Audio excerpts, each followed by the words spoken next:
আচ্ছা, বুকে ফুক দেওয়ার সময় এটা দেখা যায় যে বুকের বোতাম খুলে নেয় এবং ভিতরে কষ্ট করে ফুক দেয়। তো এমনটা নয়, আপনারা জানেন যে চামড়া রয়েছে, চামড়ার ভিতরে গোশত রয়েছে, এরপরে হাড্ডি রয়েছে, সবকিছুই আছে। তাহলে মস্তিষ্ক পর্যন্ত কিভাবে পৌঁছবে? স্মরণ শক্তির সম্পর্ক তো মস্তিষ্কের সাথে হয়। এভাবে অসুস্থ ব্যক্তিকেও ফুক দেওয়া হয়। পেটে ব্যথা হলে আপনারা জানেন যেভাবে রোগীকে ফুক দেওয়া হয়, পেট কেটে তো ফুক দেওয়া হয় না। এভাবে কাপড় সরিয়ে ফুক দেয়া, দম করানো সমাজে প্রচলিত রয়েছে। তো এগুলো দেখা দেখি, এরকম কিছু নয়। পোশাক পরিধান অবস্থায়ও দম করাতে পারবে, এভাবে করে নিলেও হয়ে যাবে। আমাকে এভাবে করতে হয়, দাড়ি সরিয়ে, যেহেতু বুকে ফুক দিতে হবে, দাড়ি তো সরাতে হবে না, যেন ফুক দেয়া হয়ে যায়। পোশাকের উপর দিলেও হয়ে যাবে। তাহলে এর অর্থ পানির বোতল খুলে পানিতে ফুক দেয়া আর বোতলের উপর ফুক দেওয়া, এই দুইটার মধ্যে কি পার্থক্য নেই?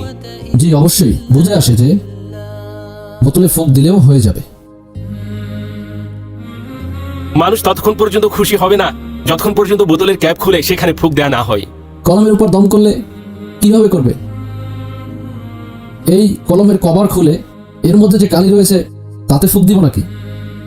আমার কাছে তো আসতো ডজনে ডজনে কলম ফুক দেওয়ার জন্য, আর এখনো আসে। কারো মাধ্যমে যখন আসে, আমি এক একটা খুলে কিভাবে ফুক দিব? এভাবে তসবিহ রয়েছে, কলম রয়েছে, তো পরিপূর্ণ প্যাকেট করা থাকে। এগুলো যদি খোলা হয় তবে সব এলোমেলো হয়ে যাবে। আমি প্যাকেটের উপরেই ফুক দিয়ে দিই, এটা মনে করে যে শরীরের মধ্যে ব্যথা, চামড়া, মাংস, হাড্ডি ভেদ করে ওই ফুক রোগের শিফা করে থাকে, বুঝেছেন? তো এই যে প্লাস্টিকের প্যাকেট, এর উপর ফুক দিলে ভেতরে কেন যাবে না? আল্লাহ তাআলাই ভালো জানেন। বাস এগুলো আমার নিজস্ব চিন্তা মাত্র, অন্য কিছু নয়। আসলে ব্যথাগুলো হাড্ডির মধ্যে রয়েছে, উপরে রয়েছে চামড়া। এখন চামড়ার উপরে আমরা টিউব লাগাই। টিউবের যে কার্যকারিতা তা ভেতরে গিয়ে প্রভাব বিস্তার করে। সে যে জায়গায় নিরাময় করার চেষ্টা করে, অনুরূপভাবে পেন কিলার বেশিরভাগ ক্ষেত্রে সে ব্যথার জায়গায় ভেতরে গিয়ে এই টিউবটি লাগানো হয় না। বিভিন্ন রোগের বিভিন্ন ধরনের চিকিৎসা হয়ে থাকে। এর মধ্যে কোনো রুহানিয়াত নেই, নমকুব হয়ে থাকে, এতে চলে যায়। ক্ষুদ্র, একেবারে ক্ষুদ্র ছিদ্র হয়ে থাকে, যার মাধ্যমে মলম গিয়ে ব্যথার উপর ব্যথা দূর করে। এতে কোনো কনফিউশন হয় না। কিন্তু ফুক দেওয়ার মধ্যে তো রুহানিয়াত রয়েছে। কল্পনায় ফুক দেওয়া হয়, টেলিফোনে ফুক দেওয়া হয়। এই ব্যাপারে একটা আমার অভিজ্ঞতা রয়েছে, অনেক পুরনো কথা। এক জিম্মাদার ইসলামে ছিল, আমার 101 ডিগ্রি জ্বর, এভাবে সে বলল। আমি টেলিফোনেই, সে বলল না, আমি নিজেই দিলাম, জানি না, যেই মাত্র ফুক দিলাম না, সে বলল আমার তো ঘাম চলে আসলো। এভাবেই আমার অভিজ্ঞতা হলো যে এত তাড়াতাড়ি অন দ্য স্পট ঘাম চলে আসলো আর জ্বর চলে গেল।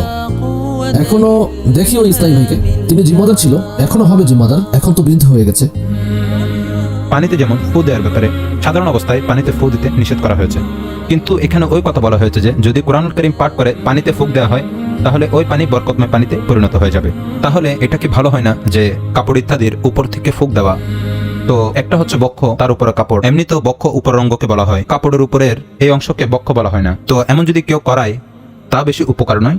কাপড় সরিয়ে ফুক দিতে আমি কোথায় নিষেধ করেছি? এভাবে করাটা প্রয়োজন মনে হচ্ছে না, আর এরকম করাতে কষ্টও হয়ে থাকে। এখন যদি মুহরিমার ক্ষেত্রে ভাই থেকে বোন ফুক দেয়াচ্ছে, তখন কি করবে? আমার উদ্দেশ্য হচ্ছে যে যেমন টেলিফোনে ফুক দেয়া, কল্পনাতে ফুক দেয়া, কল্পনায় হয়ে থাকে না, সে কোথায় রয়েছে আর আপনি কোথায় বসে তার ঘরের দিকে মুখ করে তার মনোনিবেশ করে ফুক দিচ্ছেন, এতে উপকার হতে পারে। আর এটাই হচ্ছে রুহানিয়াত। এখানে বস্তুবাদ নয়, বস্তুবাদ অন্য বিষয়। আর এই বিষয়ে বিস্তারিত আমি কিতাবে পড়িনি, শুধুমাত্র আমার অভিজ্ঞতা বর্ণনা করলাম। কিছু বিষয় অভিজ্ঞতা থেকে হয়, আর কিছু বিষয় সেন্স, আকল দিয়ে হয়ে থাকে। এটা তো শরঈ মাসআলা নয় যে আকল খাটানো যাবে না। আল্লাহ ভালো জানে।